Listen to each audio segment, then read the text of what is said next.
ভাই হোসেনকে আমার করে কথা কিছু কথা বলার অনুরোধ করলাম। আসসালামু আলাইকুম। আমি যদি বলি আপনারা কেমন আছেন এটা চলবো না। আপনারা কি আছেন গো? আচ্ছা আমি কত মেলা দেখবো আমার 10 দিন করতে দিয়ে আছে আবার করতে গেলে হাত তোলেন আলহামদুলিল্লাহ আমার কাছে ভালো লাগলো। এখন বিষয়টা হইতেছে আমরা জিনিস খেয়াল করলাম আপনারা কত কষ্ট করে সিমাসাফি যে মা মনে করে দেখলাম যে বাতাস করতেছে নিজে করে নিজেরা আবার খেলাও দেখতেছে।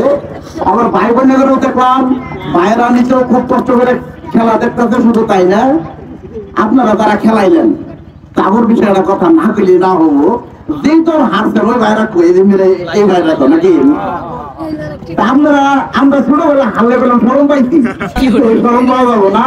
এখন বড় হয়ে বুঝিতে খেলার মধ্যে হার দিতে আছে এই জিনিসটা ভালো লাগবো। তারপরেও আমরা খেলার উদ্বোধনের শুরুতে একটা কথা বলছিলাম যে কোনোভাবে মারামারি হাঙ্গামা খাওয়া যাবো না। ওরকম পড়াই গেছিলাম যে আবার 5 বের ধরছিল আবার পরে বাজা নাই। আমরা আসলে বুঝি সবাই কিন্তু মানতে পাই না মাঝে মাঝে এটা ছোট ঘটনা না পেলে না হয়। আমরা শুক্রবার জুম্মা নামাজ করে মেলা মানুষ মুনাজাত না ধরে বাইরে জায়গা তারপর আবার মেলা মানুষ লাস্টে 4 টাকা সুন্নত নামাজ না করে জায়গা এই বিষয়টা যখন আমরা যাই কিন্তু 4 টাকার নামাজ না করলে গুণা হয়। এই বিষয়টা কতটুকু কেনা জানে না জানে এটা কিন্তু আমি যতটুকু জানি গুণা হয়। এটা একদিন ইমাম সাহেবের কইলাম ইমাম সাহেব সুন্দর করে বুঝায় কয়ে দিল সবাই বুঝলাম। কিন্তু আমি ভাবছি এটা শোনার পরে সবাই আজকে কেউ সুন্নত নামাজ না করে বাইরে হবো না। ও মা মুনাজাত দেন শুরু হয়েছে সবাই বলছি বাবা ভাই মানে আমরা সবাই সবকিছু বুঝে কিন্তু মানি না ওইভাবে মাইনা চলার লাগবো। আপনারা যারা যারা আমার ভিডিও দেখেন তাদের অসংখ্য অসংখ্য ধন্যবাদ জানাই। আর আজকের এই খেলাটার মধ্যে আমি যদি একটু জানাইলাম আমার চ্যানেলের মাধ্যমে তাহলে আমি জানি এর থেকে আরো কয়েক গুণ মানুষ বেশি হইল। আমাদের বুলেট ভাই আমাদের নজরুল ভাই আমার হুঠাৎ করে বলছে তাদের সাথে আমার অন্যরকম একটা সম্পর্ক যখন যেখানে ডাকতে আমি আমার সময় মিললে আমি যাই। তো এর জন্যই আজকে এইভাবে আসা কেউ দুঃখ নেবেন না কারণ আমি তো না যাওয়ার পরে আপনারা মেলা আমার ভিডিও দেখে করবেন যে ভাই আপনি আইছিলেন ওরা কর নাই কারণ বাড়ির গুগল থেকে ঘুরে গেলাম মেলা ত্যাগ করে বললাম না আপনারে।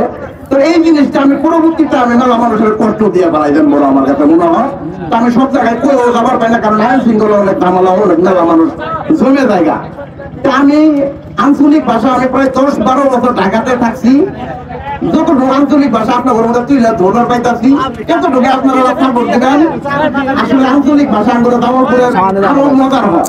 কেউ যদি আপনারা আবার ওইভাবে উঠাই দেবেন আমার হাতে যোগাযোগ করবেন অন্য সব জেলা আপনার আঙ্গুর আঞ্চলিক ভাষাটা দেন সব জায়গায় ছড়ে থাকে সবাই যেন দেখতে পাই। এই বলে আমার কথা বেশি কথা বলা কারণ ব্যক্তি মনের গরম অতিষ্ঠ হয়ে আছে আপনার কষ্ট দেওয়া না। সবাই ভালো থাকবেন সুস্থ থাকবেন। আসসালামু আলাইকুম।